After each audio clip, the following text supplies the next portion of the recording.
Enoch Arnold Bennett was an English writer. He is best known as a novelist, but he also worked in other fields such as journalism, propaganda and film. Early life. Bennett was born in a modest house in Hanley in the Potteries district of Staffordshire. Hanley is one of a conurbation of 6 towns which were joined together at the beginning of the 20th century as Stoke-on-Trent. Enoch Bennett, his father, qualified as a solicitor in 1876, and the family moved to a larger house between Hanley and Burslem. Bennett was educated locally in Newcastle-under-Lyme. Bennett was employed by his father, but the working relationship failed. Bennett found himself doing jobs such as rent collecting which were uncongenial. He also resented the low pay. It is no accident that the theme of parental miserliness is important in his novels. In his spare time he was able to do a little journalism, but his breakthrough as a writer came after he had moved from the Potteries. At the age of 21, he left his father's practice and went to London as a solicitor's clerk. Career: journalism and non-fiction. Bennett won a literary competition hosted by Titbits magazine in 1889 and was encouraged to take up journalism full-time. In 1894, he became assistant editor of the periodical Woman. He noticed that the material offered by a syndicate to the magazine was not very good, so he wrote of Serial, which was bought by the syndicate for £75.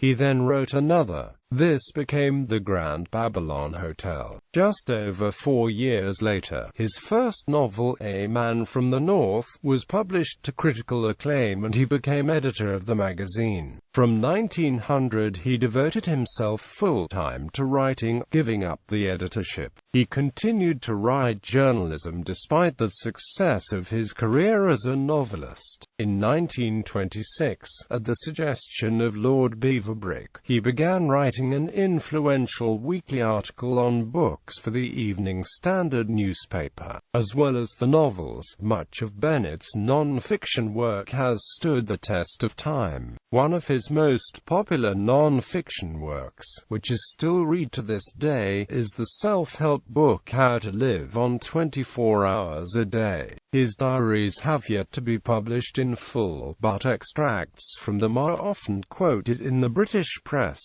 Moved to France. In 1903, he moved to Paris, where other great artists from around the world had converged on Montmartre and Montparnasse. Bennett spent the next 8 years writing novels and plays. Bennett believed that ordinary people had the potential to be the subject of interesting books. In this respect, an influence which Bennett himself acknowledged was the French writer Maupassant, whose Une Vie inspired the Old Wives' Tale. Maupassant is also one of the writers on whom Richard Larch, the protagonist of Bennett's first novel, A Man from the North, tries in vain to model his own writing. In 1908, The Old Wives' Tale was published and was an immediate success throughout the English-speaking world. After a visit to America in 1911, where he had been publicized and acclaimed as no other visiting writer since Dickens, he returned to England, where Old Wives' Tale was reappraised and hailed as a masterpiece. Public service. During the First World War, he became director of propaganda for France at the Ministry of Information. His appointment was made directly on the recommendation of Lord Beaverbrook,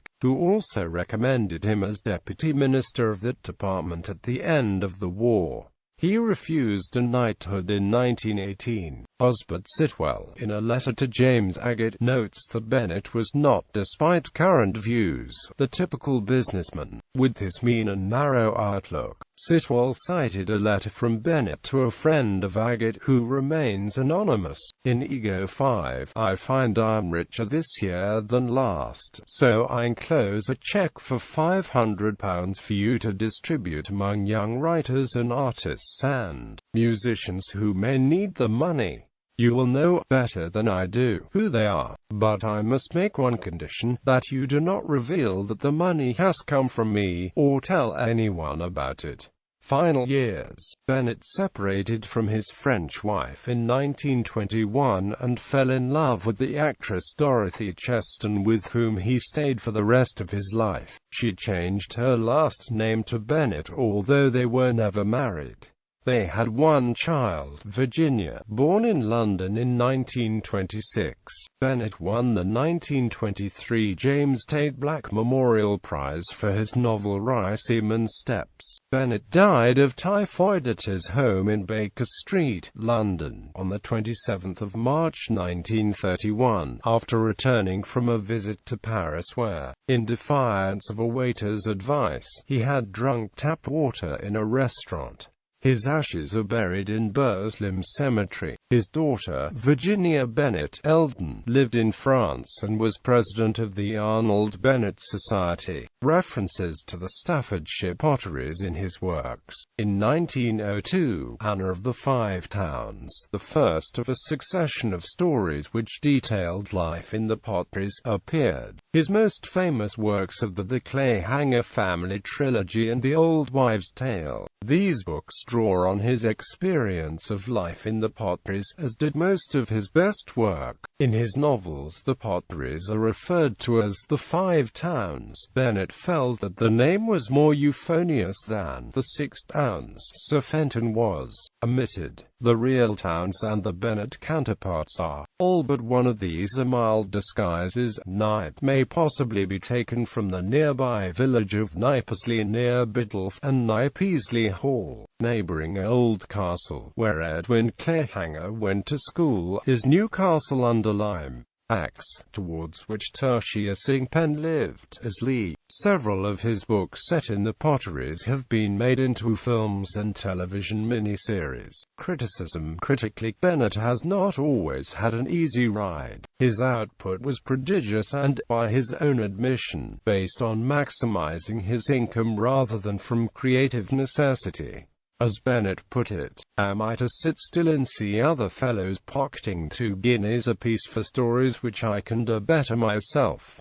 Not in me. If anyone imagines my sole aim is art for art's sake, they're cruelly deceived." Contemporary critics, Virginia Woolf in particular, perceived weaknesses in his work. To her and other Bloomsbury authors, Bennett represented the old guard in literary terms. His style was traditional rather than modern, which made him an obvious target for those who liked to present themselves as challenging literary conventions. Max Beerbohm criticized him as a social climber who had forgotten his origins. He drew a mature and well-fed Bennett expounding, all gone according to plan, you see, to a younger and leaner version of himself, who replies, "Yes, my plan." Bennett in his turn regarded the Bloomsburys as decadents, whose vices and general sense of life were contrary to the optimism and decency he saw in the mass of people. For much of the 20th century, Bennett's work was affected by the Bloomsbury intellectuals' perception. It was not until the 1990s that a more positive view of his work became widely accepted. The noted English critic John Carey was a major influence on his rediscovery. He praises him in his 1992 book The Intellectuals and the Masses, ISBN 978-0-571-16926-9. Declaring Bennett to be his hero because his writings represent a systematic dismemberment of the intellectual's case against the masses. Carey offers here a well-considered assessment of Bennett and his works in the more general context of the sentiments prevailing during Bennett's lifetime. In the 1951 survey of crime fiction Queen's Quorum, Ellery Queen listed The Loot of Cities among the 100 most important works in the genre. The story collection recounts the adventures of a millionaire who commits crimes to achieve his idealistic ends. Although one of his least-known works, it is nevertheless of unusual interest, both as an example of Arnold Bennett's early work and as an early example of dilettante detectivism. Quotations. My mother is far too clever to understand anything she doesn't like. Any change, even a change for the better, is always accompanied by drawbacks and discomforts. Good taste is better than bad taste, but bad taste is better than no taste. I put in genuine quantities of wealth, luxury, feminine beauty, surprise, catastrophe, and genial incurable optimism. List of works. For further guidance, consult studies in the sources of Arnold Bennett's novels by Lewis Tillier and Arnold Bennett and Stoke-on-Trent by E.J.D. Warrilow. Also Arnold Bennett, a biography by Margaret Drabble.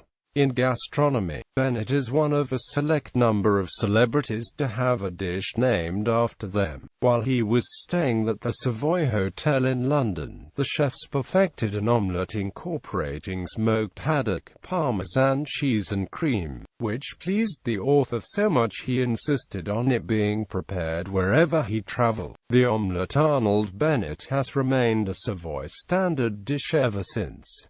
It is served in several other hotels and restaurants in London as well. The George Hotel in Burslem, Stoke-on-Trent, has a restaurant named after Bennett.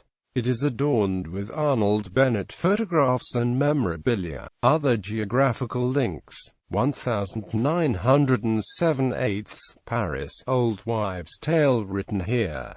1908 French Riviera, convalescence after typhoid fever, married and moved to Fontainebleau. 1914 Camargues, Thorpe-le-Saucon, Essex coast. Here he had the yacht Velsa, and trips from this home in the country to Frinton-on-Sea gave rise to one of the characters in The Price of Love. 1917 Bennett's bachelor pad is at the Royal Thames Yacht Club at 60 Knightsbridge, London, a couple of rooms, furnished to his own taste. 1920 A month trip to Portugal with Frank Swinnerton, as Bennett was at a particularly low ebb. May to June 1926, Bennett stayed in the village of Ambley, West Sussex, where he wrote the last two-thirds of the Vanguard in 44 days, noting, "I have never worked more easily than in the last 6 weeks."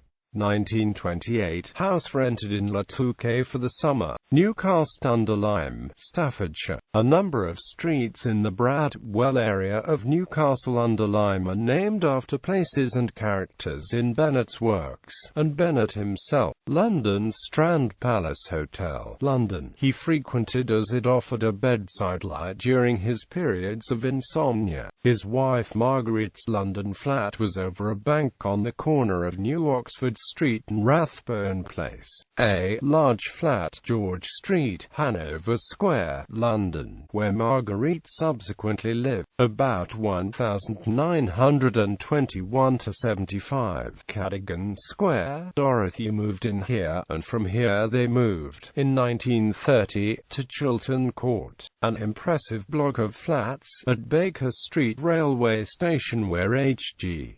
Wells also lived. 1931 Bennett died at Chiltern Court on the 27th of March.